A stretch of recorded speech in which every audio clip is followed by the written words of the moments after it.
Olá pessoal, mais uma ação e reação, dia 9 de maio, terça-feira de 2017. Tempo bonito na Baixada Santista, para você que vê o programa de fora aí pelo www.tvcomsantos.com.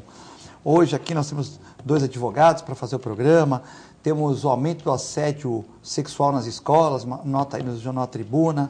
Também temos o problema da... Amanhã vai ser a primeira audiência do Moro com o Lula, né? E estão fazendo esse fla-flu. Acho que não tem que ter fla-flu nenhum. Ele tem que julgar o Lula tem que se defender, tem todo o direito de defesa. E já começa grupos de A, grupos de B. O Moro gravou um vídeo para pedir para o pessoal que é a favor da prisão do Lula não se manifestar, ficar em casa, deixa ele trabalhar lá. Não é tumultuar, não vai resolver nada, né? 1 em cada 3 brasileiros teve um amigo ou parente assassinado, diz pesquisa. Tá complicado. Se olhar para o lado e perguntar, já foi assaltado? Já. Por arma de fogo? Já. Tá complicado também. Agora diz que 1 em cada 3 brasileiros teve um amigo, parente, uma ex-namorada, uma amiga, tal, assassinada. A coisa está ficando complicada, né? Essa questão aí de nossa baixa escolaridade, né? 30 anos que nós não tivemos investimento em escolas. E como o Darcy Ribeiro falou, também a gente não vai ter dinheiro para construir os presídios, né? Já falava ele há 30 anos atrás que um país que não tem dinheiro, que não constrói escolas, depois de 30 anos não vai ter dinheiro para construir os presídios, né? Então nós estamos com essa mácula no país, né? Políticos roubando, todo mundo sendo assaltado, violência pública, complicado. Para discutir o programa, os assuntos, você desde agora pode ligar para o 99711-5545. Ligar não, passar um WhatsApp. Ligar é só o Uriel e algumas pessoas que ligam no intervalo do programa, né? Pode ligar bem rapidinho, que o intervalo é muito curto. Ou passar um WhatsApp, 99711-5545. Ou também uma mensagem, se você preferir assim. Hoje é dia ímpar, dia 9, então o advogado Armando de Matos Júnior, advogado criminalista e também comentarista do Ação e Reação. Tudo bem? Tudo bem, Fred. Boa tarde. Um prazer estar com você aqui mais uma vez, ao seu lado e ao lado do grande colega aqui, Dr. Nóbio Soares. Faremos aqui dessa nossa hora aqui momentos muito gostosos para nós todos aqui. E também um advogado comentarista do programa aqui, Nóbio Soares. Tudo bem, Nóbio? Boa tarde, Filete. Boa tarde, Armando Matos. É um Muito prazer obrigado. enorme retornar ao programa e hoje me parece que temos assuntos palpitantes no interesse da comunidade santista e do país como um todo, né? Vamos Sim, lá? vamos lá. O Nóbio veio bem arrumado hoje, como sempre, de rosa e gravata também bordô. E o nosso Armando sempre bem arrumado também. Muito obrigado. Sai do escritório, né, do trabalho. Muito obrigado. Tira um tempinho para vir aqui, a gente agradece. Bom, essa questão aqui, Armando, 1 em cada 3 brasileiros já teve um amigo assassinado, do Diário de Litoral de hoje. E também essa violência urbana que está complicada, né? Muito triste. Eu me enquadro nessa contabilidade. Vários amigos meus já faleceram por conta de assalto, latrocínio. O delegado era seu amigo? E isso, vários, né? Vários amigos mesmo. E é uma pena, porque você vê o país uma escalada, uma crescente, e o número de homicídios, e quando você fala homicídio, não é só o homicídio simples, vem do latrocínio também, que é o roubo seguido de morte. Isso vem crescendo. Isso é bem coisa de país de terceiro mundo mesmo, de quarto mundo. E pior de tudo, as autoridades depois não conseguem chegar na autoria delitiva. Porque quando você tem um crime e você apura, você inibe. Que aí o sujeito pensa, poxa, eu não vou praticar um homicídio, eu não vou praticar o roubo, porque a justiça, a polícia consegue chegar depois de dias até esse autor, então isso vai tirando a vontade do ladrão, do roubador, do homicídio de praticar crimes. Mas lamentavelmente nós observamos que as apurações são pequenas, até porque a polícia não tem contingente, não tem equipamento. Não é porque a polícia não quer trabalhar não, muito pelo contrário, estou aqui defendendo a polícia, mas porque não há contingente, não há estrutura e não há perícia técnica para fazer locais de crime. Nós observamos nos filmes norte-americanos, quando matam alguém, a perícia vai lá, tira a impressão digital de tudo, recolhe material genético. Aqui não. E às vezes os crimes são descobertos anos depois, 10, 20, 30 anos depois. Aqui não. Aqui, em alguns casos, é que você consegue tirar a impressão digital, a polícia vai lá, etc. Quando morre alguém importante ou algo de grande repercussão. Mas não é porque não quer, porque não tem jeito, porque não tem gente. Então é uma pena e deixa a população com medo, né? Nós observamos a quantidade de brasileiros saindo do país para tentar a vida em outros países. Nós estamos vendo o contrário, né? Antigamente, pessoas do mundo todo vinham para cá e agora os brasileiros estão indo para os outros países. Por conta da violência e por conta da não credibilidade no governo. Não existe uma luz no fundo do túnel. Muito ruim isso. Nobre, essa questão aí da violência, Então, né? Dizendo que é maior entre os negros do que os brancos, mas também o índice quase pareado, né?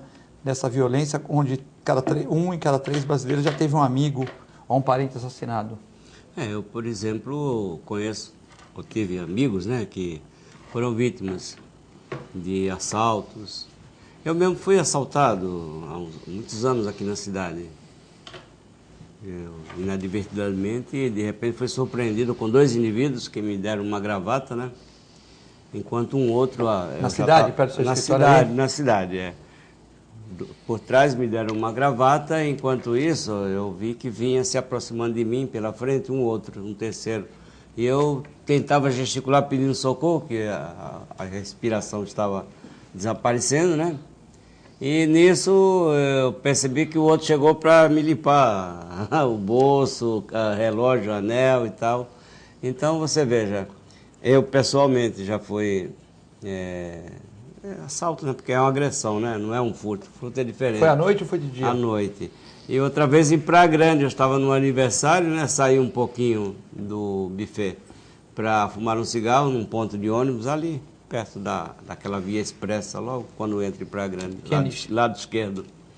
Eu estou ali no ponto de ônibus, fumando um cigarro, né?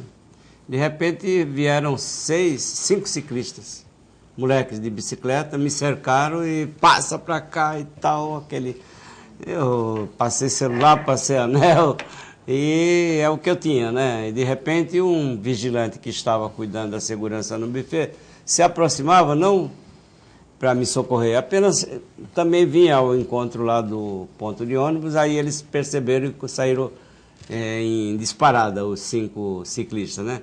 Então é complicado, é muito inseguro viver hoje nas cidades.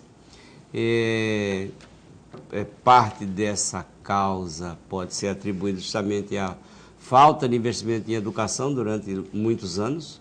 Hoje se reflete, né? Se projeta aí para o futuro. O Darcy Ribeiro estava muito certo, né? Se não investe em educação, amanhã não terá dinheiro nem para construir presídio. Veja as rebeliões nos presídios no norte, no nordeste do país, né? O que está denunciando realmente a falência do sistema. A falta de autoridade, as negociatas de droga lá dentro, a presença de celulares para manter as quadrilhas em contato com o mundo exterior.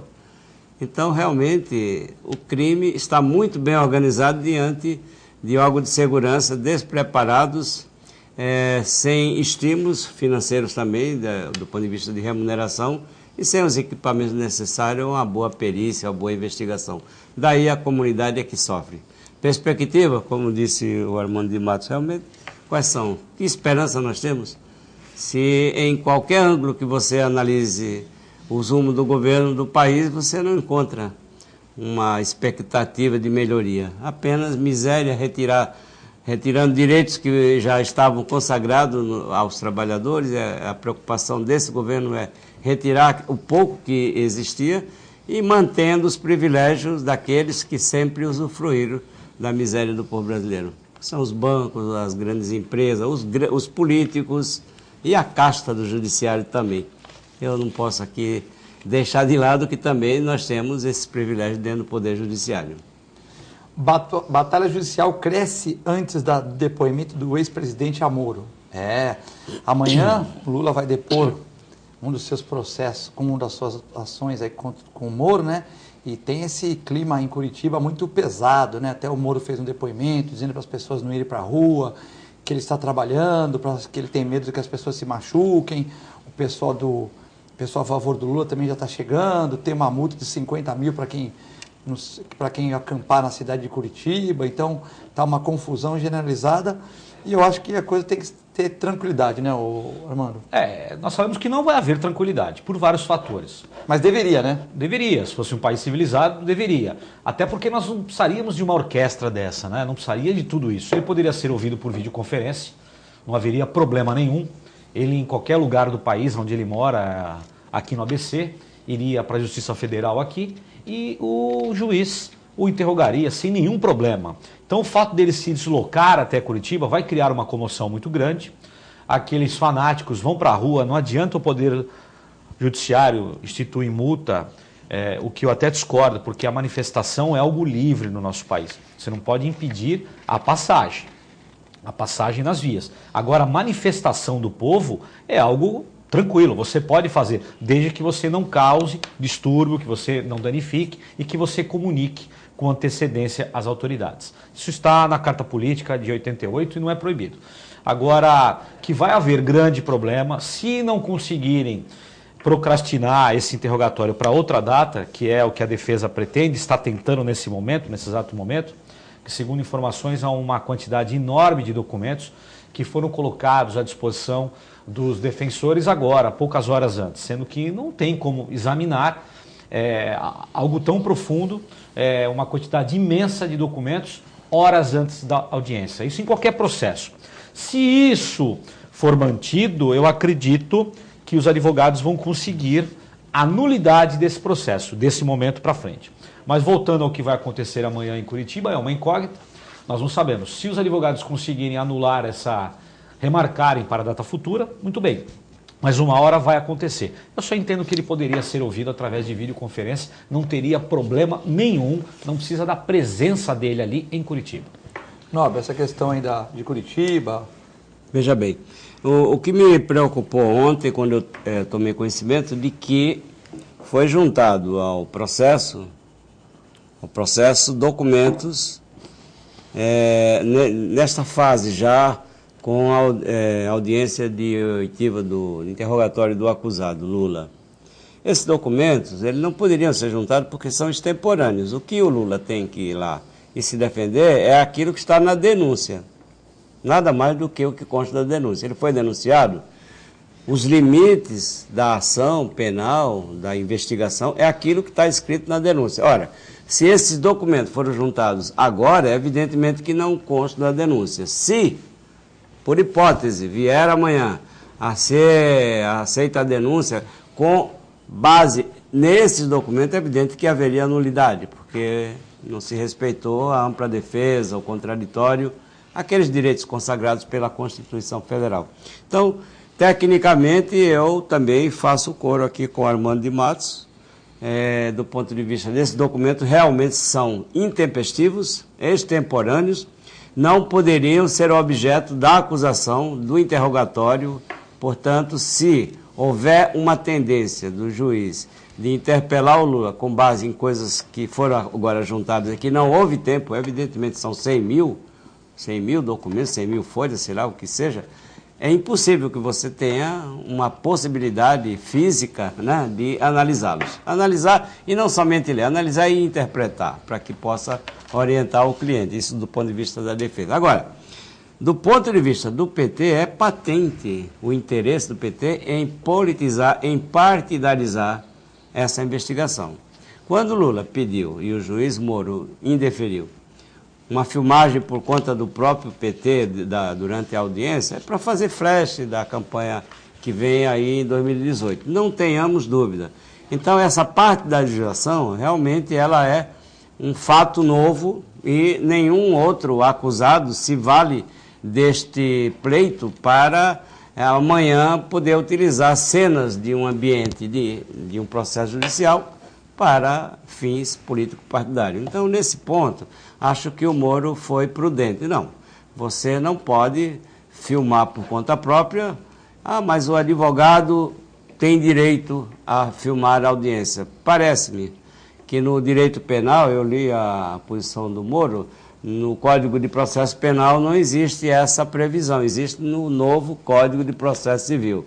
Se isso é possível trasladar do civil para o penal, é uma questão a ser discutida. Há uma discussão dentro do âmbito da OAB, da possibilidade do advogado, seja ele no âmbito civil ou criminal, filmar as audiências. Há sim essa discussão, mas não existe nada formalmente assegurado. No civil está assegurado, no penal não está. Então, isso o Lula poderá, os advogados dele poderão, a nível do Tribunal da 4ª Região, tentar obter essa permissão. Mas, de qualquer maneira, o Moro foi também, de certo modo, equilibrado ao dizer, bom, vocês não podem filmar para usar para fins políticos, mas eu vou ampliar aqui outro ângulo de visão para não ficar somente a visão do interrogando, do Lula ali aparecendo, sabe? O que poderia induzir a quem assiste de que ele já seria culpado. Eu acho que é mais nesse sentido que deveria ampliar o ambiente para ver os protagonistas, os juízes, os promotores, os advogados que estão ali presentes naquele ambiente. Mas toda essa discussão de 87 testemunhas, de documentos juntados extemporaneamente, me parece que tem um viés político partidário. Evidentemente que tem. E o Lula não é bobo. Eu conheço o Lula desde que nós começamos a fundar o partido. Qualquer pretexto é utilizado para fim da campanha que ele deve protagonizar o ano que vem. Não só por causa disso, também ele está com a cabeça a prêmio, né? Pode, mas pode veja ser bem, situações... eu já vi comentários... O que tem nessas folhas anexas lá? Eu já vi comentário de que ele afirma que é inocente. Realmente, prova formal até agora não temos. Se vier mais tarde é outra situação. Mas nesse momento tem informação de que ele recebeu benefício aqui, acolá. Ótimo. Mas qual é a prova documental? Não basta afirmar, olha, eu doei, mas prove por meio do que você doou esse dinheiro ao Lula. Essa reforma lá do apartamento, de fato a mulher dele esteve lá. Tem fotos, tem registro, tem tudo. Faleceu, ela já não pode mais ser acusada. Tem com ele no apartamento também, mas pode ser de um amigo dele. Quer dizer, então é lógico que se não houver uma prova formal, fica difícil condenar alguém apenas pela presunção, quando a presunção é no sentido da inocência, e não da culpabilidade, não é, Matheus? Exatamente. De qualquer maneira, eu vejo com preocupação, porque me parece, pelo menos do ponto de vista do que eu conheço, é a primeira vez em que um mero interrogatório, vai se tornar um debate de proporções políticas gigantescas.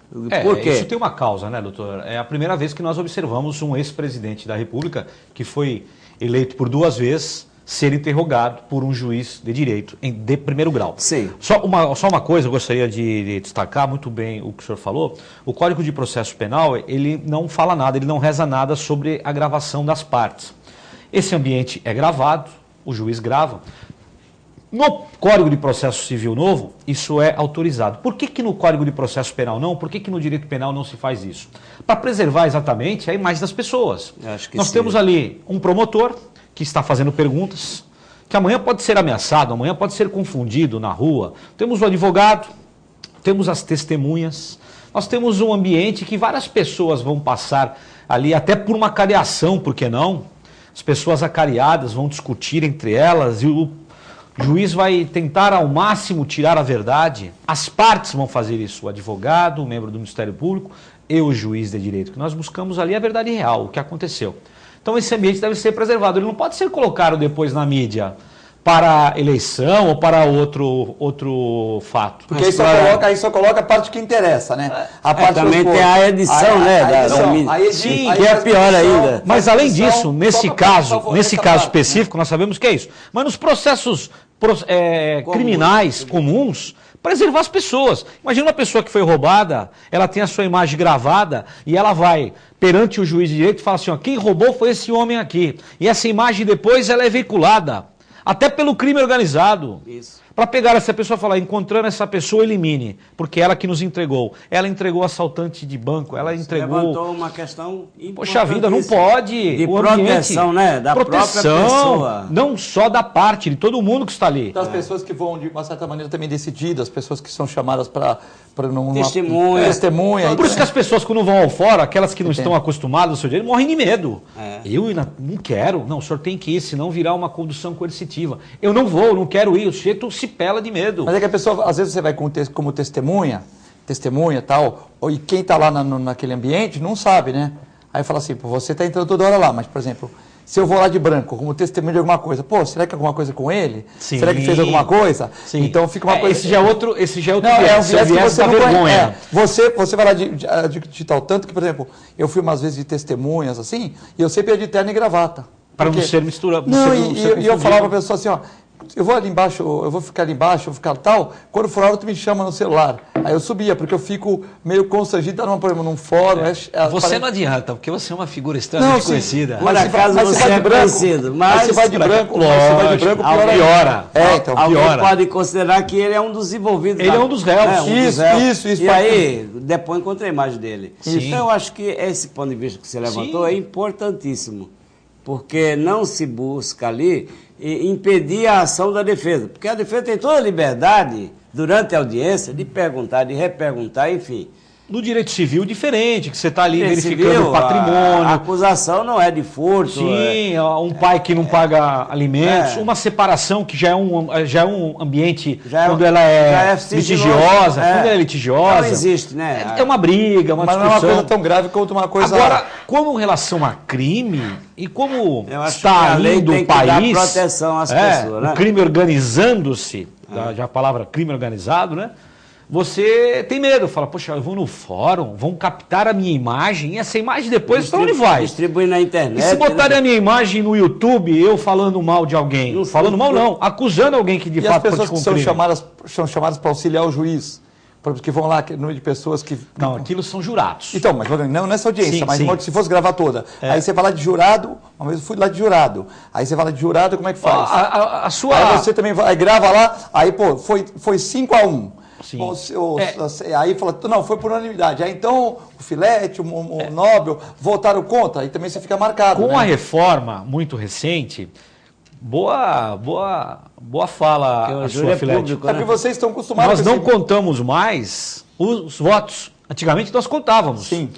7-0, 5-2, 4-3. Então terminava o plenário, o juiz falava, por 4 votos a 3, fulano foi condenado, foi absolvido.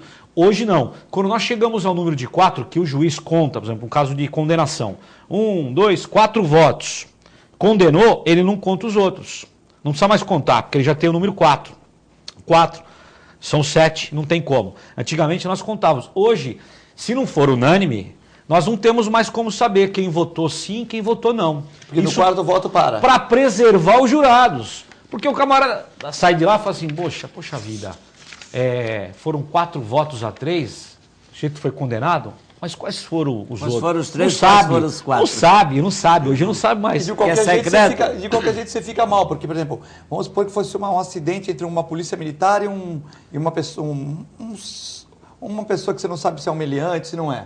Aí se a polícia militar perder, você vai ficar mal com a corporação. Se ele ganhar, você fica mal com o crime organizado, pode ser que sim, ou pode ser que não. Então ninguém quer seu nome ali. Então essa é uma atitude boa, porque vocês são profissionais de direito, vocês estão acostumados a entrar e sair dali. Sim, né? toda hora. Mas quem não é, fica um pouco constrangido. Só lembrando, Filete, esse tipo de fato, que é o júri, só em casos de crimes dolosos contra a vida. Sim. Só esse. Os outros crimes no Brasil... No caso do Lula não vai precisar disso. Não vai precisar, porque não é crime doloso contra a vida. Mas quem vai julgar é o juiz Moro, o juiz monocrático. Depois o tribunal são desembargadores. Depois o STJ são ministros e no STF ministros também. Lembrando que ele está tentando aumentar o prazo desse processo o quanto mais possível. Para superar a eleição. Para superar a eleição. Por que 81 testemunhas? Porque uma será ouvida em Nova York, a outra na China, a outra no Acre, a outra na Colômbia, a outra na União Soviética, em qualquer lugar do mundo. Todo mundo se mandou já? Todo mundo se mandou já? Por quê? Para aumentar o prazo. E ainda tem Qual a ideia? Não ser julgado em segundo grau até as eleições por conta da lei da ficha limpa. Porque se ele for condenado em segundo grau... Ele vai preso. Não é questão de ir preso, ele não pode mais ser candidato. E também vai preso. E também pode ir preso. Agora o Supremo já definiu que não precisa aguardar o trânsito julgado. O que eu acho um absurdo, viu, doutor? Eu acho que o direito penal tinha que respeitar até a última instância. Se nós temos as instâncias, todas elas devem ser cumpridas. Então, mas essa é uma outra discussão. Eu queria também colocar na discussão, Armando, a necessidade do juiz Moro desentranhar esse documento que a Petrobras teria mandado essa semana para o processo dele, já que a denúncia não incorpora nenhum fato dele decorrente. Qual é a utilidade prática? Eu digo que a denúncia não relaciona porque não existia, ao tempo em que o Lula foi denunciado.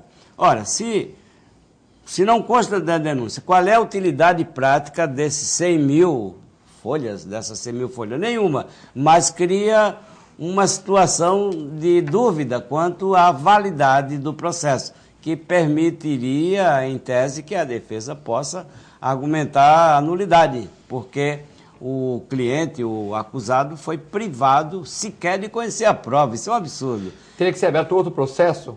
Poderia instruir um novo processo sobre outros problemas. Porque se a denúncia foi elaborada sem contar com esse documento, qual é a necessidade, eu pergunto... Tecnicamente, isso se chama... Qual é a utilidade? Cerceamento de defesa. Você não pode cercear a pessoa não mostrando a ela as provas. Se são muitas provas, muitas folhas, como foi dito aqui, nós estamos ouvindo, a defesa deve ter tempo hábil, e não são 2, 3, 4 dias, para fazer a leitura de tudo isso. Esse prazo que foi solicitado de 3 meses, ele tem até fundamento. São muitos documentos, os advogados devem fazer uma análise disso. Não se faz do dia para a noite. Se o juiz Moro não possibilitar isso, e eu não sei se ele vai fazê-lo, mas se não o fizer, poderá criar uma nulidade do processo. Ou seja, aquele ato do ex-presidente, o interrogatório, que é o último ato do processo, estará nulo. Então, o que vai acontecer? Vão marcar outra data. Seria prudente que ele concedesse esse prazo, talvez um pouco menor, não 3 meses. O que você acha do desentranhamento puro e simples? Não, mas se tiver ligado aos fatos ali, se você desentranhar, aí você está jogando prova fora. Você não vai montar um outro processo, que aí é um outro processo sobre o mesmo ato. Quer dizer que se for o mesmo ato entranhado, deveria dar mais prazo para a defesa, falar, ó, eu tenho novas provas aqui, vou dar mais 3 meses de prazo para vocês estudarem isso aqui. 3 meses, mas lá, um tempo hábil. 15 dias, um mês? 15 dias, um mês, mas não alguns dias, que aí não dá realmente. Quando nós pegamos um processo e é uma quantidade imensa de documentos, nós pedimos para o juízo que, por favor, nos devolva o prazo. Ele faz isso, o juiz faz isso. Nós pedimos a devolução do prazo para apresentar a defesa. O juiz concede tranquilamente. Aquele prazo de 15 dias, um mês... 10 dias, são 10 dias, o juiz te concede, olha, eu quero... O sujeito o oficial foi na casa dele e falou, o senhor tem que apresentar a sua defesa em tantos dias. Aí no 8º dia ele te procura. Aí você vai no fórum, aquele calhamaço, fala, excelência, estou sendo contratado agora, peço a devolução do prazo para apresentar a defesa. O juiz concede tranquilamente, sem problema algum. Nesse caso, eu estou falando, gente, pelo que eu estou ouvindo na televisão, e vocês todos, não conheço os fatos, não conheço o processo. Eu sei do seguinte, se ele não autorizar essa nova data, os advogados vão falar em cerceamento de defesa. Podem escrever. Nós vamos a um breve intervalo. Você que quer participar, mandar pergunta para o Nobel, para o Armando, críticas, sugestões de programa tal, 997115545. Lembrando que esse programa é ao vivo, da 1h15 às 12h15. Muita gente manda mensagem às 11 horas da noite, à meia-noite e meia. A gente responde, ou à noite mesmo, ou no dia seguinte, mas a gente não pode colocar a pergunta aqui no ar, porque se é um programa gravado, às 11 horas, da meia-noite e meia, são reprises, tá? Nós vamos a um breve intervalo, já voltamos.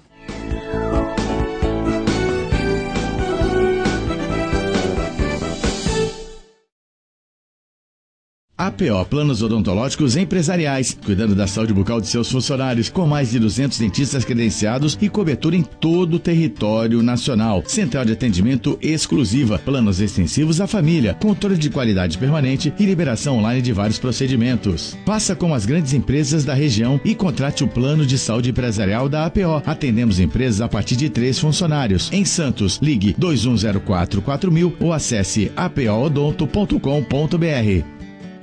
A Clínica Multiimagem é especializada em exames de radiologia e diagnóstico por imagem, investindo continuamente em tecnologia e trazendo constantes inovações para proporcionar à comunidade médica e seus pacientes diagnósticos ainda mais precisos. Sua nova e moderna estrutura, aliada à tecnologia de ponta, juntamente com o corpo clínico especializado, tornam a Clínica Multiimagem um dos centros de diagnósticos por imagem mais avançado do estado de São Paulo. Entre em contato pelo telefone 3202-1250. Com o objetivo de atender cada vez melhor, o Plano de Saúde Santa Casa oferece a você e a sua família uma ampla rede de atendimento em Santos, São Vicente, Praia Grande, Cubatão e Guarujá. Além de contar com a melhor equipe médica e multiprofissional do litoral paulista. Plano de Saúde Santa Casa de Santos. O melhor atendimento em plano de saúde. 3226-6200. Sintracomos, um sindicato forte a serviço do trabalhador. Este é o Sindicato dos Trabalhadores nas Indústrias da Construção Civil, Montagem e Manutenção Industrial e do Mobiliário de Santos, Cubatão, Guarujá, São Vicente, Praia Grande, Mongaguá, Itanhaém, Peruíbe e Bertioga. Associe-se ao Sintracomos e faça parte da nossa família. Administração, Presidente Macaé Marcos Braz de Oliveira. Sindicato dos Trabalhadores Municipais de Praia Grande, há mais de 20 anos levando aos seus associados planos de saúde e convênios, assistência odontológica e jurídica, curso de capacitação e outros benefícios, dando aos servidores melhores condições de trabalho e qualidade de vida. Para mais informações, acesse o site www.sindicatopraiagrande.org. APO Planos Odontológicos Empresariais, cuidando da saúde bucal de seus funcionários, com mais de 200 dentistas credenciados e cobertura em todo o território nacional. Central de atendimento exclusiva, planos extensivos à família, controle de qualidade permanente e liberação online de vários procedimentos. Faça como as grandes empresas da região e contrate o plano de saúde empresarial da APO. Atendemos empresas a partir de 3 funcionários. Em Santos, ligue 2104-4000 ou acesse apoodonto.com.br.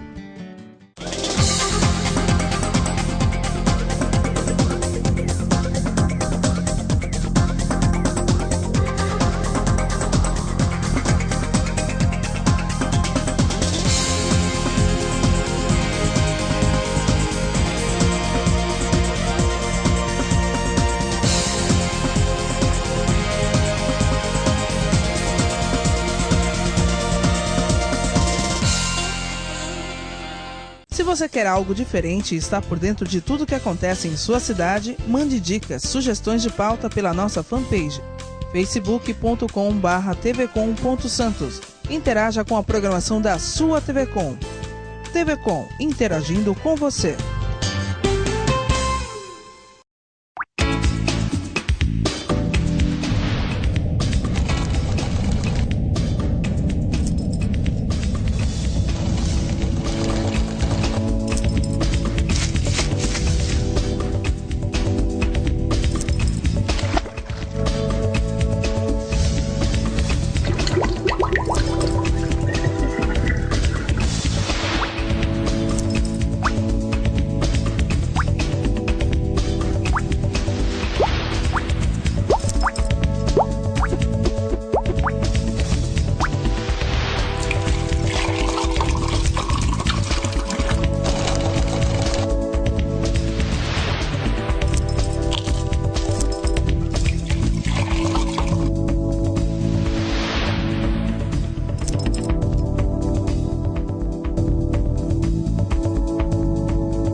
Alô telespectador, alô telespectadora, eu estou aqui para dizer para vocês que o TV Com Debate vai ao ar de forma inédita agora às segundas, quartas e sextas, das 19 às 20 horas. Nas terças e quintas, também no mesmo horário, acontece a nossa reprise.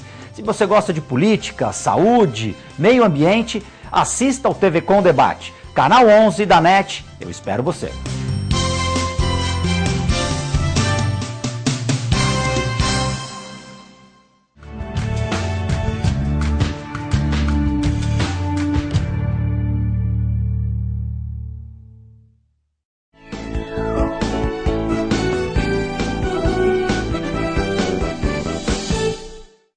Estamos de volta no segundo bloco do Ação e Reação, hoje, dia 9 de maio, terça-feira, com os advogados Armando de Matos Júnior e Nóbio Soares. Muitas perguntas aqui, mandar um abraço para o Guto Brito, que também está vendo o programa aí, nosso apresentador mora aqui da TV Com. E hoje no Diário do Litoral, falamos uma da Tribuna, o Diário do Litoral de Santos, matéria de ontem, que foi discutida aqui, Câmara de Santos vai discutir a situação das crianças da área central. O Jornal Diário do Litoral, através do Raton, publicou uma matéria ontem, dizendo que muitas crianças daquela região da Zona Noroeste, São Vicente ali, estão indo para consumo de drogas, além de aviãozinhos, né, pessoas menores, e as meninas estão indo para a prostituição a fim de ganhar dinheiro, porque não tem escolas, não tem equipamentos públicos suficientes e tal, né? É uma coisa muito triste, né? Então, 2 reportagens do Diário, né, foram bases para a realização no dia 10 quarta-feira amanhã, às 18h30, uma audiência pública na Câmara de Santos, iniciativa do vereador Boquinha, que vem reunindo com a vereadora Thelma de Souza, a secretária de Segurança Sérgio Delbel, Sadal, Fábio Nunes da Cultura, no sentido de desenvolver ações conjuntas no centro da cidade.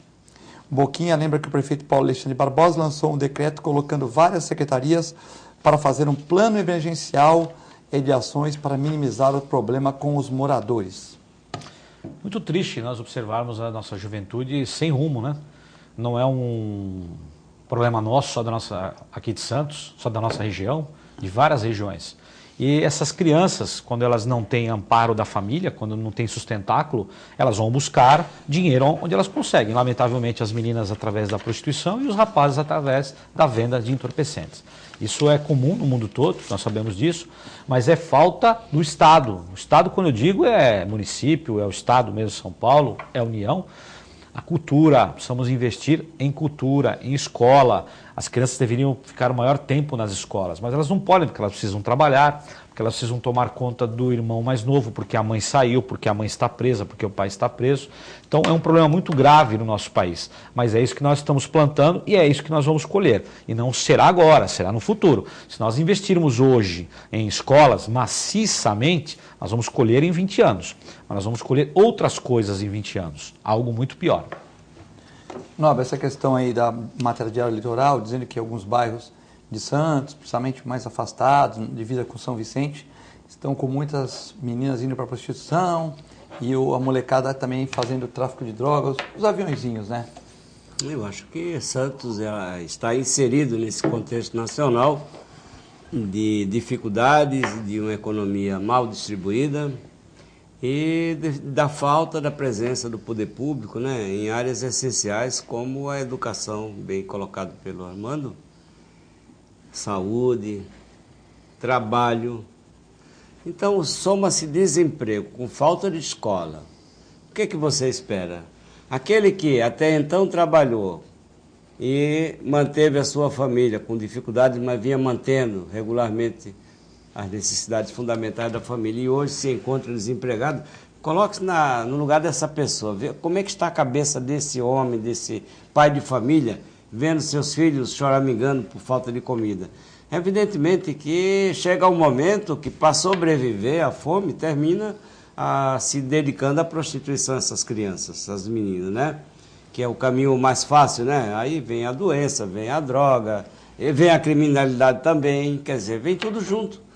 Ou o governo, os governos dos 3 níveis, né, o municipal, estadual e federal, adotam uma política de combate a esse estado de miséria, ou então a gente vai experimentar o agravamento de uma situação de insegurança, onde as pessoas hoje têm medo de andar na rua. Tem pessoas que, para entrar num ônibus, já levam um troquinho para o assaltante, um valor adicional.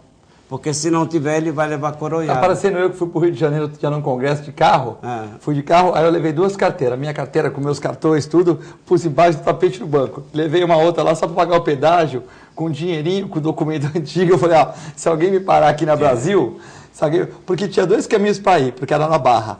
Ou ia pela Rural, antiga Rural Federal, Estrada Antiga do Rio, ia pelo subúrbio do Rio, que acabei fazendo esse caminho lá pela Rio Santos, ou eu ia pela Dutra. Aí quando eu parei na guarda polícia militar, eu falei, qual é o mais seguro? Eu falei, tu conhece? Eu falei, conheço os 2. Os 2 são inseguros, o policial rodoviário falou, os 2 são inseguros. Mas acho que a Brasil é um pouco melhor. Eu falei, pô, mas pegar o trânsito da Brasil das 5h30, é por isso mesmo, tem mais trânsito. Eu falei, pô, mais trânsito? Eu falei, vou pela Rio Santos. Eu falei, o Rio Santos é mais perigoso. Caramba. Eu falei, pô, mas eu estudei ali na Rural, então eu fui pela Rio Santos. Mas o guarda militar ali da guarda rodoviário, chegando no Rio de Janeiro, perto ali da Serra dos Araras, ele me falou, os 2 são inseguros. Eu acho que o menos inseguro, os 2 são inseguros é grave. Às 5 da tarde, falou, os 2 são ruins, entendeu? Mais seguro é você não ter ido para o Rio. Mais seguro é você não ter ido. Porque ali não tem segurança. Já que você tem um congresso, se vira aí, né? Pelo menos o policial foi bem honesto com você, né? Eu parei o carro e perguntei para ele assim, olha, eu estou com 2 caminhos aqui, qual que é melhor pelo horário? Ele falou, Brasil tem congestionamento, Rio Santos não tem, mas os 2 são inseguros, eu acho melhor você ir pela Brasil. Eu falei, pô, vou pegar trânsito aí seguro, então eu vou pegar pouco trânsito no que é seguro também, né?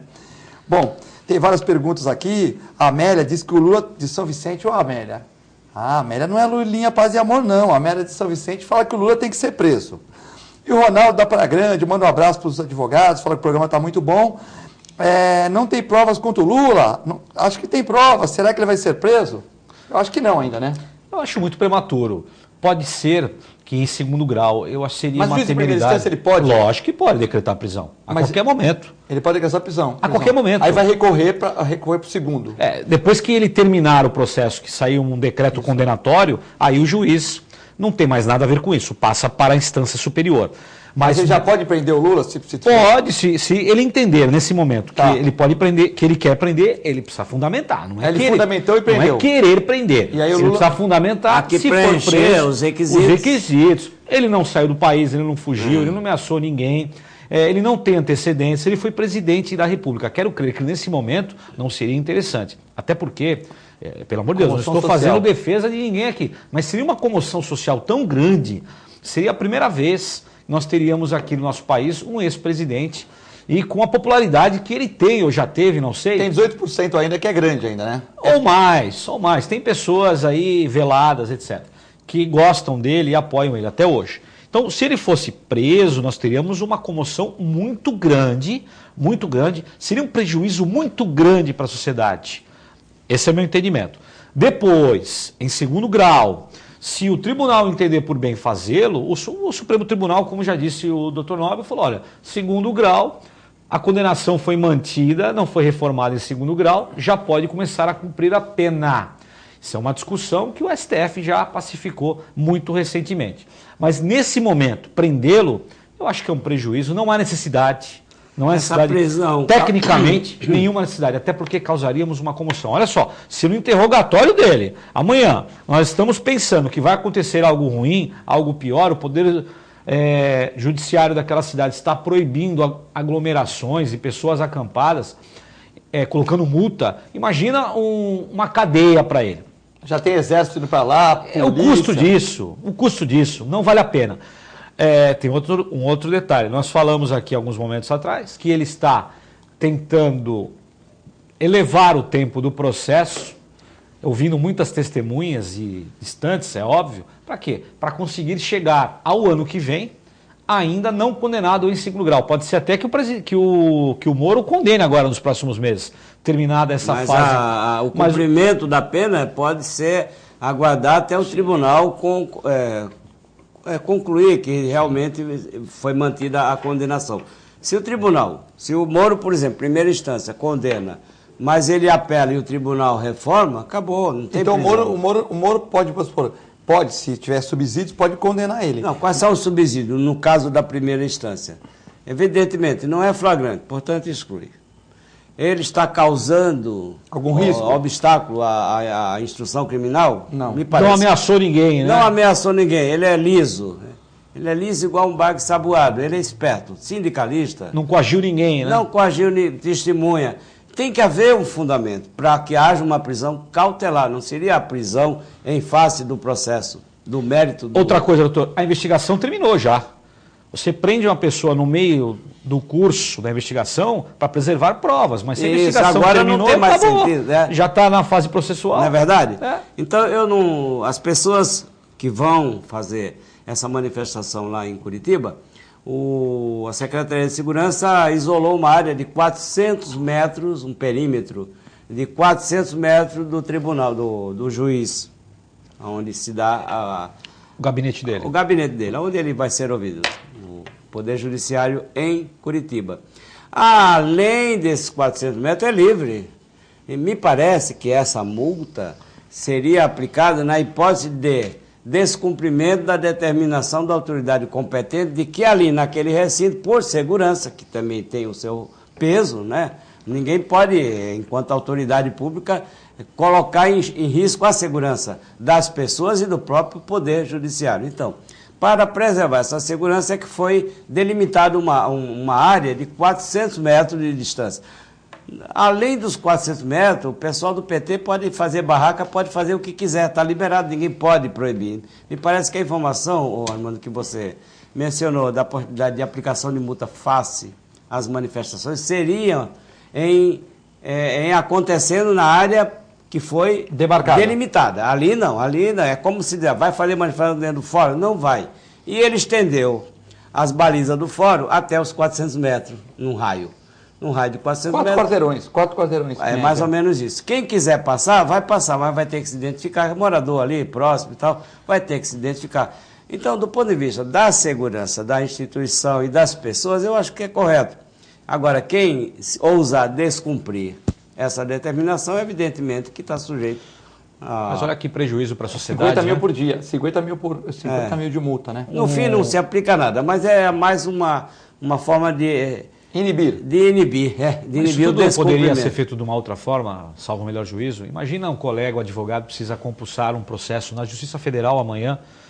Mas ele se identifica, né? Não, se identifica, mas não consegue entrar, não consegue chegar. Não, consegue. Ele se identifica lá por que você faz isso? Até veículo de morador é permitido. Então, mas vai causar um constrangimento. Sim, vai ficar. O advogado se identifica, mas se for um cara todo vestido de vermelho lá, 15 caras com bandeira, ó, vocês não vão entrar aqui. Vocês vão entrar aqui. Por que não se fez isso por videoconferência? Aí sim. Em outros casos, nós temos isso.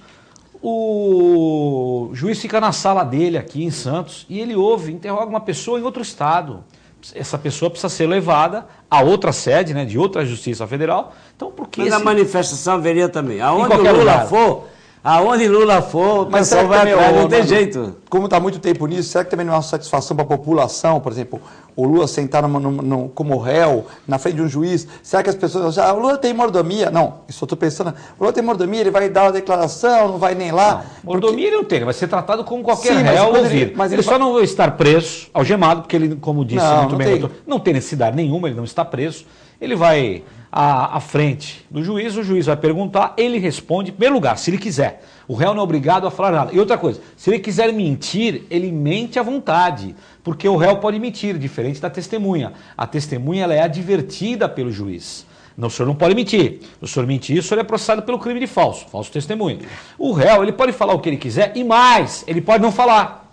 Como nós brincamos aqui há poucos minutos, fala assim, olha, bom dia, boa tarde, não sei a hora lá do depoimento dele, do interrogatório dele, fala assim, olha, eu não estou afim de falar nada, eu estou cansado, eu não quero falar nada e os meus advogados vão fazer a minha defesa, muito obrigado. Então ele não é obrigado nem a falar, ele não é obrigado a responder as perguntas do Ministério Público, do juiz, dos advogados, ele não é obrigado a fazer nada. Silêncio, ele tem o direito ao silêncio. Ele tem o direito sagrado ao silêncio. Isso é algo que acontece em todos os dias. Então não pensa o povo que vão colocar um telão na frente do fórum e tudo que ele falar ali será transmitido em tempo real e a TV Globo vai colocar em tempo real lá no... Não vai acontecer isso. Não vai. Até porque ali é algo sigiloso. É uma audiência normal como qualquer outra.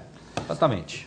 A dona Glória aqui disse que nós não vamos falar do Janot. Lógico que vamos falar agora, é a próxima matéria. Aqui a Amanda, que é a nossa diretora técnica aqui com a Gisele, com a Daiane, todos já passaram essa matéria para a gente. Janot pede para o STF declarar Gilmar impedido de atuar em processos contra Eike Batista. Impedido ou suspeito, né? O procurador Rodrigo Janot pediu nessa segunda-feira, dia 8, para que o ministro Gilmar Mendes, do Supremo Tribunal Federal, seja impedido de atuar no habeas corpus impetrado pela defesa do empresário Eike Batista. Veja bem, na legislação brasileira, no Código de Processo Penal, no Código de Processo Civil, existem aquelas situações em que o julgador, o juiz, ele não poderia atuar. Ele próprio não poderia atuar. Quando ele é inimigo ou amigo das partes, por exemplo, no caso do Eike Batista, não me parece que ele seja amigo ou inimigo.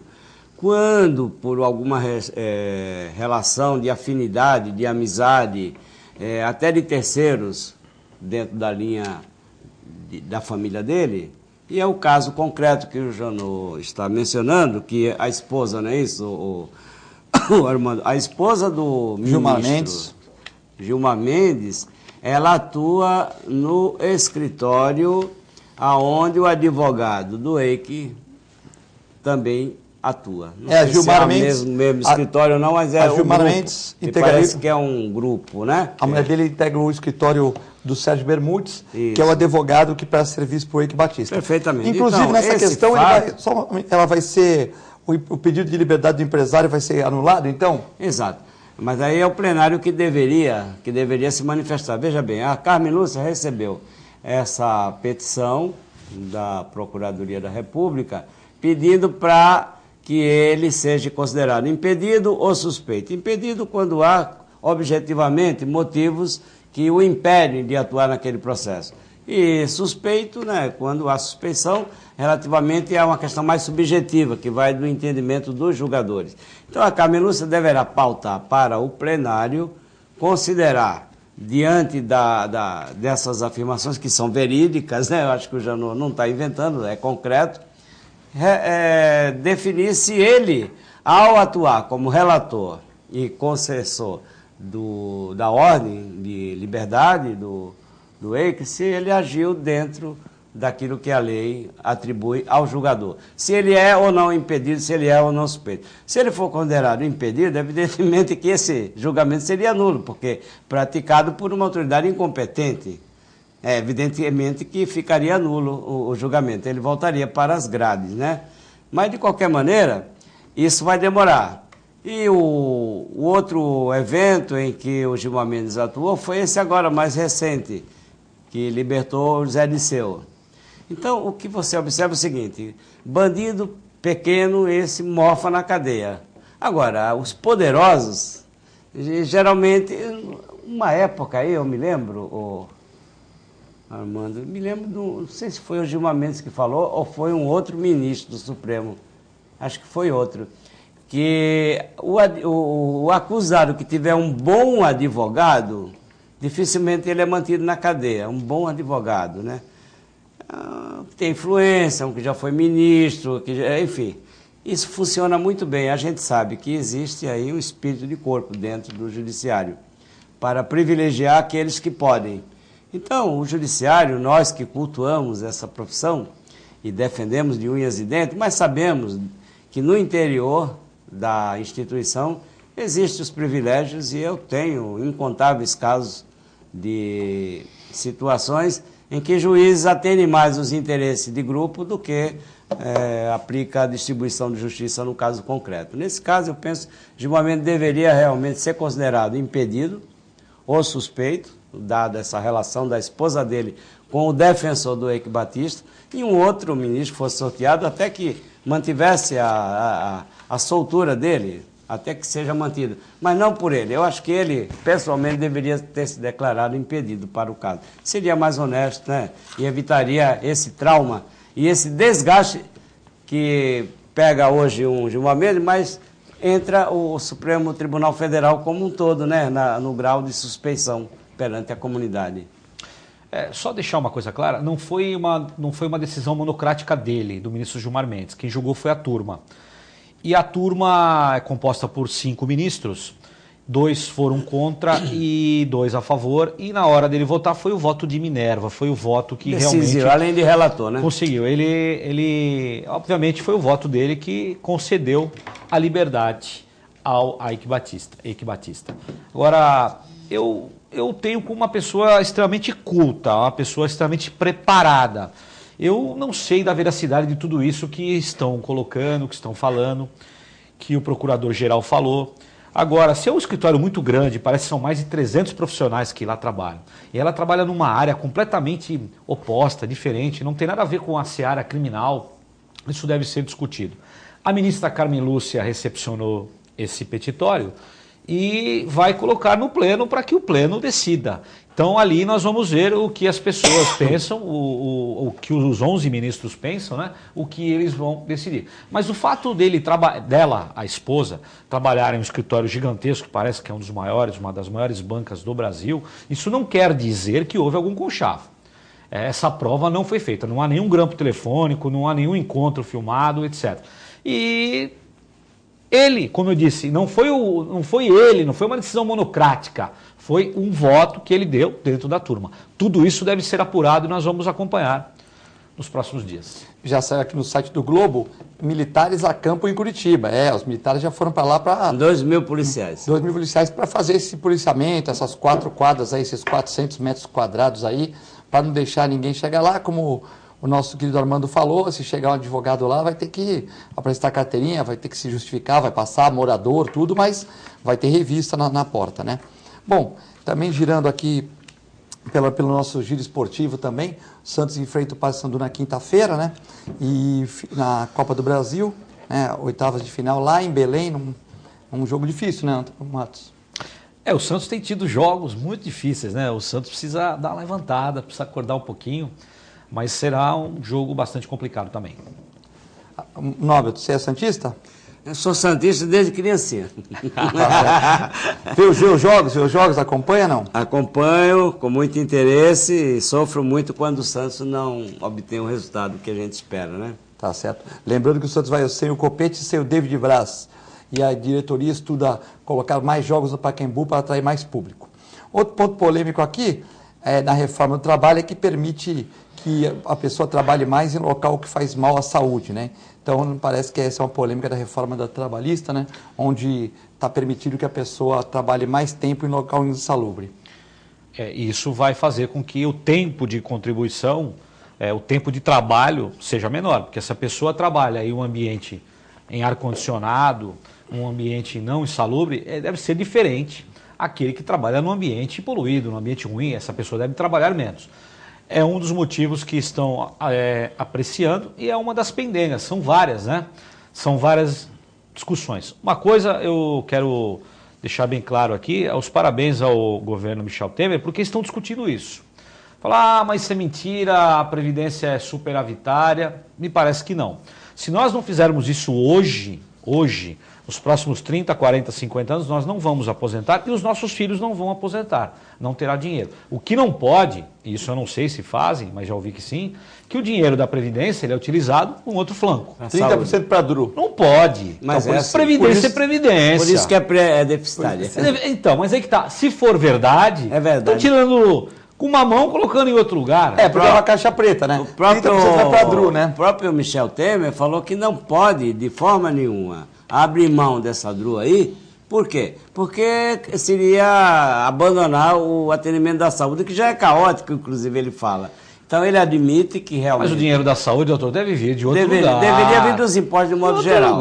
Né? Mas ele assume essa posição, e é verdade, porque está no orçamento, 30% de tudo que você paga de previdência vai para a saúde. A conta não fecha. Eu acho que é meritório ter dinheiro para a saúde. Lógico que é, ninguém é contra. Mas tem que tirar de uma verba que não é carimbada. Essa é recolhida exatamente para cumprir aquela finalidade, previdência social. Isso me lembra o ministro da Saúde, Adib Jatene, né, falecido, grande cardiologista, que criou a CPMF, e 0,38% de todo o dinheiro que era manipulado nas contas era encaminhado para a saúde. Para a saúde. Quando ele descobriu que esse dinheiro também não era todo 100% para a saúde, sempre assim. Ele saiu do governo. A questão da reforma, a mais importante seria a reforma política, que essa eles não mexem, né? Não. Porque a reforma trabalhista, alguns pontos são até importantes. São importantes. Para a Previdência, 30%, Armando, vai para a Dru. E eles puseram 13 milhões e meio de pessoas que nunca trabalharam nessa mesma Previdência.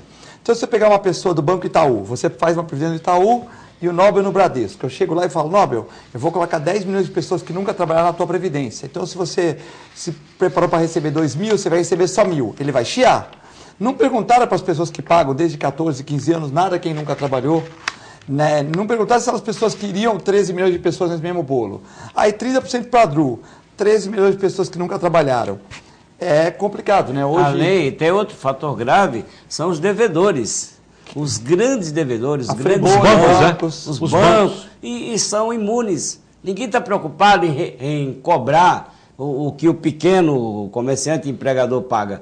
Os grandes são imunes a qualquer ação do governo. Portanto, não se cobra de quem deve e ainda distribui o pouco que se arrecada para atendimento de uma outra área, que é essencial, mas não é custeada por gente que nunca trabalhou nesse mesmo setor. Ainda tem beneficiários do sistema que nunca contribuíram nem vão contribuir. Nada contra essas pessoas, mas fica difícil, né? Então precisa... Isso é matemática, a conta não fecha.